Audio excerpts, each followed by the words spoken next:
जानकी जीवन स्मरण जय जय राम पार्वती पते हर हर महादेव पुंडलीक वरदा हरि विठ्ठल. श्री अनंत कोटी ब्रह्मांड नायक राजाधिराज सच्चिदानंद सद्गुरु श्री ब्रह्मचैतन्य महाराज की जय. श्री महाराजांच्या सेवेमध्ये आपण दासबोधाची उजळणी पाहताना आत्मदर्शन हा 8व्या दशकातील 8वा समास पाहतोय. कालपर्यंत आपण या समासातील 23 ओव्या पाहिल्या. या ओव्यांमध्ये आत्मदर्शनाबद्दल समर्थ जे जे म्हणालेले आहेत ते सगळं नीट आठवायचं, नीट पुन्हा एकदा ऐकायचं आणि मग पुढचा भाग श्रवण करायचा, म्हणजे समर्थांचं म्हणणं आपल्याला जास्त सखोलतेनं समजेल. समर्थ हा सगळा उपदेश सांगितल्यानंतर म्हणतात, आता असो हे बोलणे देव पहावा भक्तपणे, तेणे त्याचे ऐश्वर्य बाणे तत्काळ अंगी. सगळ्या आत्मदर्शनाचा विधी सांगून झाल्यानंतर समर्थ म्हणतात की हे बोलणं आता पुरे झालं. मुख्य काम म्हणजे आपण आधी भक्त बनावं. भक्त बनून जर आपण देवाचं दर्शन घ्यायला गेलो तर समर्थ म्हणतात अशा दर्शनानं त्या देवाचा ऐश्वर्य आपल्या अंगात बाणेल, म्हणजे आपणच भगवंत आहोत हे आपल्यालाच कळून येईल. समर्थांची अपेक्षा अगदी टोकाची आहे बरं का. समर्थ विभक्तपणा ठेवायला सांगतच नाही आहेत. आता इथे काही प्रश्न उपस्थित होणं स्वाभाविक आहे, पण त्यासाठी समर्थांचं म्हणणं आधी स्पष्टपणे आपण पाहूया.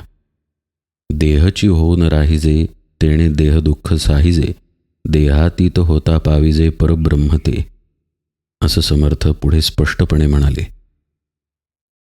आपल्यापाशी आपल्या देहाची, आपल्या मनाची, बुद्धीची जाणीव आहे, आपल्या अस्तित्वाची सुद्धा जाणीव आहे, पण आपली अडचण अशी झाली आहे की ती जाणीव आपण देहाला चिकटवून ठेवलेली आहे. पहा, आपण नाही असं आपल्याला वाटत नाही, आपल्या सगळ्यांना आपण आहोत असंच वाटतं, पण हे आपलं असणेपण देहाच्या अंगानं आपल्याला वाटतं. हा देह आहे म्हणजे आपण आहे, हा देह नसेल तर आपण नाही, हा जो आपला भाव आहे हा परमार्थात आड येतो. समर्थ म्हणतात देहची होऊन राहिजे तेणे देह दुःख साहिजे. असंच आपलं झालेलं आहे, आपण देहच होऊन राहिलेलो आहे. आता मग त्याच अनुषंगानं आपण पूजा करतो, त्याच अनुषंगानं ध्यानधारणा करतो, त्याच अनुषंगानं नामस्मरण करतो, तीर्थयात्रा, सगळं काही आपण या देहाच्या अंगानं करतो. अर्थातच आपल्या घरातील आणि बाहेरील कामेसुद्धा या देहच मी या अंगानं आपण करतो. समर्थ म्हणतात की यामुळं देह दुःख पदरात पडतं, म्हणजे आजारपण असा याचा अर्थ नाही बरं का. देह दुःख हेच आहे की देह मी हा भाव दृढ झाल्यानंतर पुन्हा पुन्हा याच भावात राहणं आणि त्यामुळं पुन्हा पुन्हा जन्माला येणं, हे खरं देहदुःख आहे. पहा, प्रत्येक कर्मात जर मी तिथे असेल तर कर्म घडलं, पण कर्माचं फळही आपण मीला चिकटवून घेतलं, म्हणजे करणारा मी तर फळ भोगणारा पण मीच, त्यामुळे सगळीकडे आपला मी व्यापून राहिला. एक साधं उदाहरण पाहूया बरं का. समजा आपण आपल्या मित्राला भेटायला चाललो आहे. एखाद्या ठिकाणी भेटायचं ठरलं. तो म्हणाला 9 वाजता मी येतो, तू तिथं ये. मग आपण गेलो. 9 वाजले, 9:15 वाजले, 9:30 वाजले, 10 वाजले, तरी मित्र आला नाही. मित्राचा फोनही लागत नाही, तो मेसेजला रिप्लाय करत नाही. आता आपली चिडचिड व्हायला लागते. बोलवलं तर होतं मला भेटायला, मी आलो, मग हा का नाही आला? तो आला नाही ही गोष्ट खरी आहे, पण त्यातून होणारी चिडचिड म्हणजे आपण फळामध्ये ठेवलेली आसक्ती आहे. आता मी आलो आहे तर तो भेटणारच, इथे आपण आपली आसक्ती ठेवली. आपलं काम आपण करून आपण आसक्तीनं तिथून बाजूला झालो नाही. आलो आहे ना, काहीतरी अडचण आली असेल, मग तो आला नसेल, एवढा साधा विचार आपण त्यावेळी करू शकत नाही. जेव्हा चिडचिड होते, जेव्हा अस्वस्थता येते, जेव्हा तळमळ येते, तेव्हा निश्चित समजावं की आपण त्या कर्मामध्ये फळाची आशा ठेवलेली आहे. ती आशाच दुःखाला कारणीभूत ठरते. लक्ष देऊन ऐका बरं का. कर्म कुठेही टाकायचं नाही आहे. मित्राला भेटायचं ठरलेलं आहे तर मित्राला भेटायला आपण जाणार, हे कर्म आपल्याकडून घडणार. पण पहा, आपल्याकडून घडणार इथे आपण जागे पाहिजे. आपण ते करत नाही आहे, आपल्याकडून ते कर्म घडतंय. म्हणजे देहाकडून, मनाकडून, इंद्रियांकडून कर्म घडतंय. आपण त्यांपासून वेगळे आहोत या बोधामध्ये आपण राहायला शिकलं पाहिजे. मग तो मित्र आला नाही तर चिडचिड नाही, आला तर भेट आहेच. आणि समजा उशिरानं आला तर काय हा किती हा उशीर या कारणानेही पण वाद नाही, काही नाही. तिथे केवळ शांती व्यापून राहील. असं प्रत्येक कर्माच्या बाबतीत आपण आपली आसक्ती ठेवतो, आपला मी तिथे ठेवतो आणि मग कर्माबरोबर कर्मफळाची आशा पण आपोआप आलेली असते आणि ती आशा आपल्याला देहदुःखामध्ये ढकलते. देहदुःखाचा अगदी सोपा अर्थ असा की जे दुःख आपल्याला देहाच्या, मनाच्या अंगानं भोगावं लागतं ते सगळं काही का येतं आपल्या वाट्याला, कारण आपण देहच होऊन राहिलो आहे म्हणून. आता वस्तुस्थिती अशी आहे की देहाशिवाय सुद्धा आपण आहे. आपण दृष्टांत अनेकदा पाहिला की आपण जागे असतानाही आपण असतो आणि झोपल्यानंतरही आपण असतो. जर आपल्याला समजलं की आज झोपल्यानंतर आपण मरणार आहे तर पहा आपल्याला झोप लागणार नाही. आपण बोलून नाही दाखवत, पण आपल्यामध्ये एक निर्धास्तपणा आहे की झोपेतून जाग आल्यानंतरही आपण जिवंत असणार आहे, म्हणूनच आपण शांतपणे झोपी जातो. इतका आपल्या देहाच्या अस्तित्वावर विश्वास आहे. आणि खरंच आहे, आपण तसेच असतो, झोपलो तरी, जागे असलो तरी. फक्त आपल्या शुद्ध अस्तित्वाकडे आपलं लक्ष असत नाही. समर्थ आपल्याला सांगतायत की तुम्ही देह होऊन राहिलात तर देहदुःख तुम्हाला सोसावं लागेल. पण देहातीत जर होता आलं, देहातीत होता पाविजे परब्रह्म ते, असं ते सांगतात. जो आत्तापर्यंतचा आत्मदर्शनाचा विषय आपण पाहिला त्या विषयात एक गोष्ट लक्षात आली असेल की देहाला साधकानं कुठं संपवलं नाही आहे, आत्महत्या केलेली नाही आहे. आपल्याला ऐकायचं नाही आहे ना, मग कान तोडून टाका. वास घ्यायचा नाही आहे तर नाक तोडून टाका. असले अघोरी प्रकार साधकानं केले नाही आहेत. पण देहात असताना देहापासून मात्र तो वेगळा झालेला आहे. तसं समर्थ म्हणतात की हे जे देहदुःख तुम्हाला देहच मी होऊन राहिल्यामुळे झालेलं आहे, तिथून जर तुम्ही बाजूला झाला, म्हणजे देहाशिवाय सुद्धा मी आहे या भावामध्ये तुम्हाला शिरता आलं तर तुम्हाला परब्रह्माची प्राप्ती निश्चित होईल. म्हणजेच आत्मस्वरूपाची, म्हणजेच स्वतःची प्राप्ती निश्चित होईल. आता ही प्राप्ती वेगळेपणानं होत नाही बरं का. जिथं देहातीत होणं आहे तिथेच परब्रह्माची प्राप्ती आहे. कारण देहाला सोडून शाश्वत अशी एकमेव गोष्ट आहे आणि ती म्हणजे आपलं स्वरूप. तेच तर परब्रह्म आहे, तोच तर परमात्मा आहे. मग आता मगाशी म्हटल्याप्रमाणे इथं स्वाभाविक प्रश्न उपस्थित झाला, देहातीत कैसे होणे, कैसे परब्रह्म पावणे, ऐश्वर्याची लक्षणे कवण सांगिजे. ऐसे श्रोता आक्षेपिले, याचे उत्तर काय बोलिले, तेचे आता निरोपिले सावध ऐका. स्वाभाविकपणे श्रोत्यानं प्रश्न उपस्थित केला की देहातीत व्हायचं कसं, परब्रह्माचा लाभ होईल असं तुम्ही म्हणता, देहातीत होता पाविजे परब्रह्म ते. पाविजे या शब्दाला श्रोत्यानं पकडलं आणि मग त्यातून प्रश्न विचारला की कैसे परब्रह्म पावणे, मग त्याची प्राप्ती होणार कशी. आता पहा बरं का, खरं म्हणजे परब्रह्माची प्राप्ती होऊ शकत नाही, आपणच ते आहोत. पण समर्थांनी सांगितलं ना की देहातीत झालं की त्याची प्राप्ती होते. लगेच श्रोत्यानं तो शब्द पकडला आणि विचारलं की मग प्राप्ती कशी होणार. ऐश्वर्याची लक्षणे कवण सांगिजे. हे ऐश्वर्य म्हणजे आत्मज्ञानाचं ऐश्वर्य आहे, आत्मसाक्षात्काराचं ऐश्वर्य आहे किंवा भगवंताचं ऐश्वर्य आहे. बाह्य ऐश्वर्य नाही बरं का. ज्या ऐश्वर्याचं वर्णन तुम्ही करताय, म्हणजे तूच जर परब्रह्मस्वरूप झालास तर तू खऱ्या अर्थानं ज्ञानी झालास, पूर्ण झालास. हे पूर्णत्वाचं ऐश्वर्य मिळणार कसं, असा प्रश्न केल्यानंतर समर्थ उत्तर देतात, देहातीत वस्तू आहे ते तू परब्रह्म पाहे, देहसंग हा नस आहे तुझ विदेहासी. आता या ओवीला अत्यंत महत्त्व आहे. समर्थ आधी नेमकेपणानं हे सांगतायत की परब्रह्म प्राप्त करून घेण्याची वस्तू नसून तेच तू आहेस. प्राप्ती कुठली आली आहे. समजा आपलं नाव राम आहे आणि राम नावाचा पुरुष म्हणून आपण स्वतःला ओळखतो. तर रामाला प्राप्त करून घ्यायचं आहे म्हटलं तर आपण म्हणू अरे मीच राम आहे. तसं आपल्या खऱ्या स्वरूपाच्या बाबतीत आहे. फक्त आपलं राम म्हणणं म्हणजे आपल्या देहाला दिलेलं नाव असं आपल्याला वाटतं, पण ते नाव देहाचं असत नाही, ते चैतन्याला दिलेलं नाव असतं. म्हणजे आपल्या स्वरूपानं, आपल्या अस्तित्वानं आपणच खरे परब्रह्म असतो. म्हणून समर्थ म्हणतात, देहातीत वस्तू आहे ते तू परब्रह्म पाहे. तसाच तू आहेस, ती देहातीत वस्तू म्हणजेच तू आहेस, त्याची प्राप्ती करायची नाही आहे. त्यामुळं देहसंग हा नस आहे तुझं विदेहासी. त्या विदेह स्थितीमध्ये जर तू गेलास तर तुला देहाचा संग सहनच होणार नाही. प्रश्न होता ना श्रोत्याचा, देहातीत कैसे होणे. आता साहजिकच तो देहावरती आहे, म्हणून त्यानं प्रश्न केला, देहातीत कसं व्हायचं. समर्थ म्हणतात, जो विदेह स्थितीत आहे त्याला उलट देहसंग सहन होत नाही.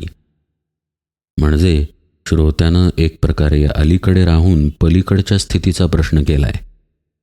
5वीतच आहे पण प्रश्न 10वीचा केलेला आहे. अरे त्यासाठी काही वर्ग पास करून करून परीक्षा देऊन देऊन 10वीपर्यंत पोहोचावं लागेल. मग 10वीत लक्षात येईल की 5वीचं ज्ञान हे कमी आहे. तसं देहसंग हा नस आहे तुझं विदेहासी. पण व्यवहारामध्ये आणि परमार्थामध्ये एक मूलभूत फरक असा आहे की जेव्हा व्यक्ती 5वीमध्ये आहे तेव्हा ती 10वीत असत नाही, पण परमार्थामध्ये आपलं स्वरूप मात्र नित्य निरंतर आहे. अज्ञानाला स्वरूप वेगळं आहे आणि ज्ञानाला स्वरूप वेगळं आहे असं परमार्थात नाही.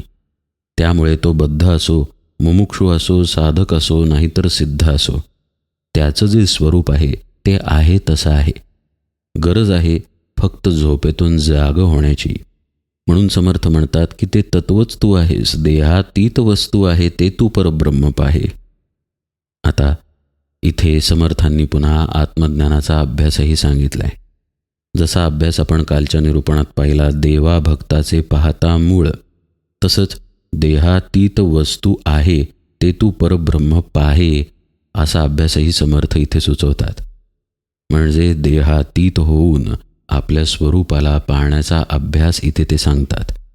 म्हणजेच आपल्या स्वतःला जर आपण पूर्णपणे बाजूला केलं सर्व अंगांनी बरं का, देह, मन, बुद्धी, आपल्या जाणीवा, आपल्या नेणीवा, सगळ्या अंगांनी आपल्या स्वतःला आपण बाजूला केलं की ते एक परब्रह्मच तेवढं शिल्लक राहतं. आणि एकदा ते आपण खरे आहोत म्हणजे तेच एकमेव सत्य आहे हे लक्षात आल्यानंतर देहाचा संग सहन कसा होईल. जसं नोटांचं बंडल आपण बँकेतून घेतलं तर त्याच्यात एखादी खोटी नोट असेल तर ती सहन होणार नाही, कारण आता बाकी सगळ्या खऱ्या नोटा आहेत. तसंच ज्ञानी व्यक्तीचं असतं, देहसंग हा नस आहे तुझं विदेहासी. ज्याची बुद्धी होये ऐसी, वेद वर्णिती तयासी, शोधिता नाना शास्त्रासी न पडे ठाई असं समर्थ म्हणतात. आणि इथे परमार्थाचा आणखी एक सूक्ष्म आणि महत्त्वाचा बोध लपलेला आहे. आता देहातीत आपण आहे, पण हे अनुभवानं नाही. अनुभवानं असतं तर तिथे पुन्हा वेगळेपण आलं असतं, मन आलं असतं. अनुभव आपल्याला दृश्याचा येतो, परब्रह्माचा अनुभव येत नाही. परब्रह्म होणे ही एकमेव गोष्टच तिथे शक्य आहे. मग आता आपण परब्रह्म आहोत हे मनुष्यानं, साधकानं आपल्यापाशी ठेवायचं कसं. ते त्याला बुद्धीचा वापर करून निश्चयानंच ठेवावं लागतं. म्हणून सर्व संत महात्मे आपल्याला सांगतात की आत्मज्ञान हे अनुभवाचं नाही तर निश्चयात्मक आहे. निश्चयच बाळगावा लागतो की मी आत्मा आहे. अनुभूती जर बाळगली तर अनुभव घेणारे आपण अनुभवापासून वेगळे राहतो. आता समजेल अशा भाषेत सांगायचं झाल्यास, आपण देहबुद्धीच्या अनुभवात नाही आहे, देहबुद्धीच्या निश्चयात आहे. कसं बुवा? कारण आपल्याला कुठलाही अनुभव नसताना जरी आपल्याला विचारलं की तू आलास का, तरी आपण आपल्या देहावरती हात ठेवूनच म्हणू मी आलो म्हणून. आपण झोपेतून जरी जागे झालो तरी कुणी वेगळी व्यक्ती म्हणून आपण जागे होत नाही. असा काही वेगळा अनुभव नाही आहे आपल्याला, पण आपण अमुक अमुक व्यक्ती म्हणूनच जागे होतो.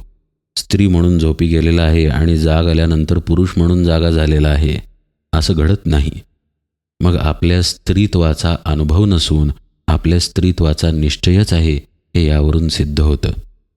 स्त्रीत्वाचा अनुभव असता तर अनुभव घेणारं मन झोपेच्या वेळी निघून गेलेलं होतं, तरी आपण स्त्रीच होतो. अनुभव घेणारा द्वैतपणा पण झोपेत गेलेला होता, तरीही आपण स्त्रीच राहिलो होतो. आणि आपण स्त्री असू तर त्या स्त्रीत्वाबद्दल आपल्याला शंका नाही. शंका नाही कारण बुद्धीमध्ये ते दृढ आहे म्हणून परमार्थामध्ये अनुभवलयाला गेल्यानंतर ज्या स्थितीमध्ये साधक स्थिर होतो त्या स्थितीचा निश्चयच त्याला बुद्धीत करावा लागतो.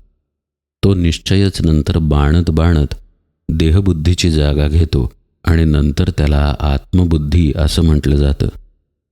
पहा, आत्ममन किंवा देहमन असे शब्द नाहीत. देहबुद्धी आणि आत्मबुद्धी असेच शब्द आहेत. त्यामुळे समर्थ इथं बुद्धीला अधोरेखित करतात. ज्याची बुद्धी होये ऐसी, कैसी की देहातीत वस्तू आहे ते तू परब्रह्म पाहे, हे सद्गुरूंनी सांगितल्यानंतर ज्याची बुद्धी तशीच होते, म्हणजे बुद्धी त्या आत्मस्वरूपाला जेव्हा धरते तेव्हा मात्र समर्थ म्हणतात वेदसुद्धा अशा महात्म्याची स्तुती करतात. मात्र त्यांनी पुढे अत्यंत महत्त्वाची गोष्ट सांगितली. शोधिता नाना शास्त्रासी न पडे ठाई. शास्त्रांचा अभ्यास करून पुस्तकी ज्ञानानं ही आत्मबुद्धी निर्माण होत नाही. अर्थातच त्यासाठी लागेल सद्गुरूपदिष्ट साधना. समर्थ म्हणतात ऐश्वर्य ऐसे तत्वता बाणे देहबुद्धी सोडिता, देह मी ऐसे भाविता अधोगती. या कारणे साधुवचन मानू नये अप्रमाण, मिथ्या मानिता दूषण लागो पाहे. साधुवचन ते कैसे काय धरावे विश्वासे, एक वेळ स्वामी ऐसे मज निरोपावे. जेव्हा जेव्हा समर्थ काही सांगतात तेव्हा समर्थांच्या सांगण्यात एखादा असा शब्द येतो ज्या शब्दाला धरून लगेच श्रोता प्रश्न विचारतो. समर्थ पहा म्हणतायत की ज्याची आत्मबुद्धी झाली, अर्थातच वेदसुद्धा त्याची स्तुती करतात, पण हे अभ्यासानं घडून येणार नाही. ही जी श्रीमंती आहे म्हणजे आत्मज्ञानाची श्रीमंती, ही कशी आहे? मी देह हा भाव सोडल्यामुळे ती प्राप्त झालेली आहे. आपल्याला देहाच्या अंगानं असलेली श्रीमंती माहिती आहे, सुबत्ता माहिती आहे. आपण म्हणतो पहा, घर अगदी महाराजांच्या कृपेनं भरलेलं आहे. भरलेलं घर म्हणजे काय? सगळं आपण देहाच्या अंगानंच पाहत असतो. हे जे ऐश्वर्य सांगतायत समर्थ, हे देहाला सोडून आलेलं ऐश्वर्य आहे. ऐश्वर्य ऐसे तत्वता बाणे देहबुद्धी सोडिता, देह मी ऐसे भाविता अधोगती. जिथे जिथे देह मी हा भाव आहे तिथे तिथे अधोगतीच आहे. कारण आपला प्रवास खालच्या दिशेनं, वासनांच्या दिशेनंच घडेल. पण देहाला सुटून जर आपण आपल्या स्वरूपामध्ये स्थिर राहायला शिकलो तर तिथे खरी श्रीमंती आहे. म्हणून समर्थ म्हणतात या कारणे साधुवचन मानू नये अप्रमाण. आणि हीच गोष्ट श्रोत्यानं नेमकी पकडली. समर्थ म्हणाले की म्हणून साधुवचनाला, सद्गुरूंनी सांगितलेल्या उपदेशाला अप्रमाण मानू नये. मग लगेच श्रोत्यानं प्रश्न विचारला, साधुवचन ते कैसे? कोणतं असं आहे साधुवचन? म्हणजे सद्गुरू असं काय सांगतात की जे आपल्याला धरायचं आहे? पहा बरं का, समर्थांनी एक गोष्ट स्पष्ट केली आणि ती म्हणजे शोधिता नाना शास्त्रांसी न पडे ठाई. पुस्तकात वाचून आपल्याला गणित सोडवता येईल, पुस्तके वाचून आपल्याला डॉक्टर, इंजिनियर होता येईल आणि त्यानं त्या पद्धतीची कर्मे करता येतील. पण पुस्तकांचा म्हणजे शाब्दिक अभ्यास करून आत्मज्ञान मिळत नाही. अर्थात साधनेला सुद्धा अभ्यास ही संज्ञा वापरली जाते, पण इथे अभ्यास जो समर्थांनी सांगितला तो शास्त्रांचा होता. अशा पुस्तकी ज्ञानानं ते मिळत नाही हे जेव्हा समर्थ म्हणाले तेव्हा अर्थातच तिथे सूक्ष्म प्रश्न आला की मग कशानं मिळतं? तर ती आहे सद्गुरूपदिष्ट साधना. आणि साधना म्हणजेच तिथे साधना देणारे सद्गुरू आहेत, आणि सद्गुरू आहेत म्हणजेच तिथे सद्गुरूंचं वचन आहे. म्हणून समर्थ म्हणाले की या कारणे साधुवचन मानू नये अप्रमाण. मग स्वाभाविक प्रश्न आला की ते साधुवचन कोणतं? सद्गुरू मग असं काय सांगतात? अशी कोणती साधना देतात की जी सगळ्या शास्त्रांच्या वरती आहे, ज्या साधनेच्या अभ्यासानं म्हणजेच ज्या साधनेत मुरल्यामुळं आत्मज्ञान प्राप्त होतं? अर्थातच त्या वचनाला घट्ट धरावं लागेल. म्हणून प्रश्नही पहा कसा विचारलाय श्रोत्यानं.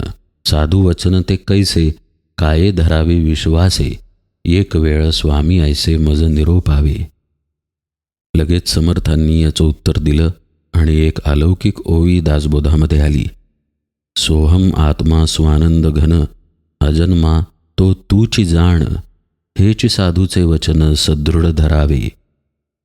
तो जो सोहम स्वरूप आत्मा आहे, स्वानंद घन आहे, म्हणजे ज्याच्यापाशी जो आनंद आहे तो कोणत्याही कारणावरती अवलंबून नाही, स्वानंद घन असा असलेला, अजन्मा असलेला तोच तू आहेस. आता हे सद्गुरूंनी सांगितले म्हणजे शिष्यानं धरायचं आहे की अजन्मा असलेला, स्वानंद घन असा आत्माच मी आहे.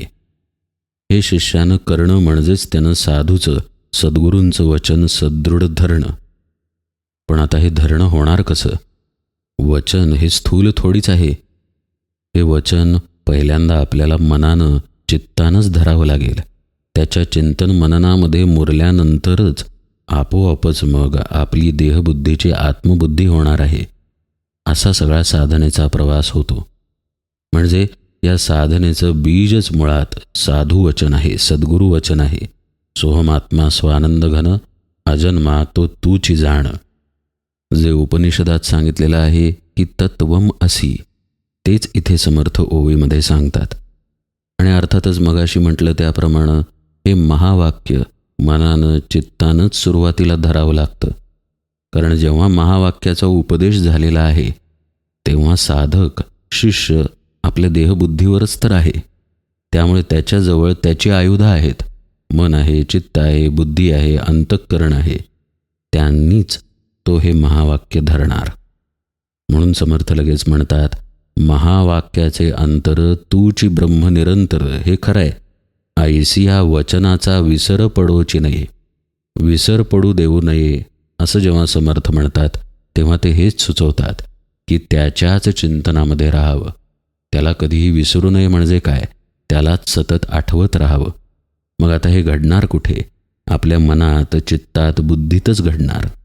म्हणजेच आपल्यापाशीच असलेल्या गोष्टी वापरायच्या आहेत आणि पुन्हा त्याच गोष्टींना मागे टाकून पलीकडं जायचं आहे, अशी ही परमार्थ साधन आहे. मनाचा, चित्ताचा, बुद्धीचा वापर चिंतनासाठी निश्चित होईल, पण चिंतने तद्रूपता होऊन जाईल आणि त्या तद्रूपतेच्या स्थितीमध्ये ना मन आहे, ना चित्त आहे, ना बुद्धी आहे. अशी ही तद्रूपता याची देही याची डोळात साधकाला प्राप्त होते. त्यामुळे समर्थ म्हणतात, देहासी होईला अंत, मग मी पावेना अनंत, ऐसे बोलणे निभ्रांत मानुची नये. देह पडल्यानंतर म्हणजे मरण आल्यानंतर मी अनंत ब्रह्माला प्राप्त होईन, हे बोलणं वेडेपणाचं आहे, अज्ञानाचं आहे, असं समर्थ म्हणतात. अशाच प्रकारे पुढे सुद्धा समर्थांनी आपल्याला जाग केलेलं आहे आणि खरं काय आहे याचा बोधही केलेला आहे. आपण तो सर्व भाग उजळणीमध्ये यथावकाश पाहूया. आज निरूपण सेवेला इथेच विराम देतो. जानकी जीवन स्मरण. जय जय राम.